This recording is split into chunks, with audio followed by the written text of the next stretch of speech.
আজকে না সকালে ঘুম থেকে উঠেই দেখছি যে বাগানটা পরিষ্কার করতে চলে এসছে। তাই ঘরে সেরকম কোনো কাজ হয়নি। ওনাদের বেশ জায়গাগুলো দেখিয়ে দিচ্ছিলাম কোথায় কেমন করে পরিষ্কার করতে হবে। এমনিতেও তো অনেক গাছ আছে এখানে। বাগানে সব কিছু দেখিয়ে দিয়ে স্নান করে টিফিন সেরে চলে এসেছিলাম রান্নাঘরে। বেলা হয়ে যাচ্ছিল অনেক, আর রান্না করছিলাম একটা বড়ি দিয়ে তরকারি। আর শীতে নানা রঙের সবজি দিয়ে রান্না করতে আমার বেশ ভালো লাগে, আর এখন খেতেও ভালো লাগে। ছোটোবেলায় না একদমই সবজি খেতে ভালোবাসতাম না, তবে এখন আস্তে আস্তে অভ্যেস হয়ে গিয়েছে, বেশ ভালোই লাগে। বড়িটা আমি লাল লাল করে ভেজে নিচ্ছি, আর ভেজে নিয়ে তুলে নিয়েছি। তারপরে তরকারিটা আমি বসিয়ে দিয়েছিলাম একটা কড়াইয়ে। তারপর বড়িগুলো ভাজতে আমি ভুলে গিয়েছিলাম, অন্য একটা কড়াইয়ে বড়িগুলোও ভেজে নিলাম সঙ্গে।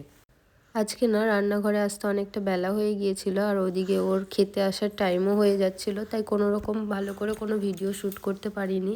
দেখো সিম্পল একটা রান্না করেছি, থোড় দিয়ে সর্ষে দিয়ে ভাজা, আর হচ্ছে ওই সবজিটা বড়ি দিয়ে ডাল। আর এদিকে খাবার বেড়েও নিয়েছি। খাওয়া দাওয়া সেরে মাম্মাম আর আমি একটু ঘুমিয়েছিলাম। ভালো করে দেখো মাম্মাম নিজে নিজেকে ঘুম পাড়াচ্ছে। ভালো করে ঘুম ব্যাস পাড়াও। ওইটা আবার দেখে ঘুম আমি পাড়াও ক্যামেরাটা আবার। অন করেছে বলে মাম্মাম হেসেই চলছে। ও ক্যামেরাটা অন করলে হেসেই চলে যায়। ওকে শুয়ে কম্বলটা ঢাকা দিয়েছি, এবার ও বুঝে গিয়েছে মাম্মা আবার মামাকে ঘুম ঘুম পাড়াও। পাড়াবে।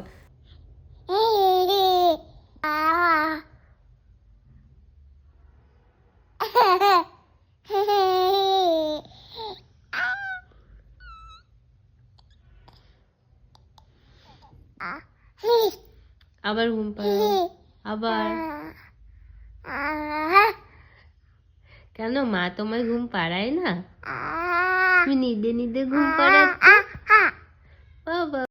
মা মেয়েতে মিলে বেশ অনেকক্ষণ শুয়েছিলাম। শুয়ে থাকার পরে এসেছি বাগানে। দেখো বাগানটা বেশ পরিষ্কার করে দিয়েছে, একদম জঙ্গল হয়ে ভর্তি হয়ে গিয়েছিল। তোমাদের সঙ্গে আগেও শেয়ার করেছি বাগানটা কেমন একদম জঙ্গল হয়ে গিয়েছিল।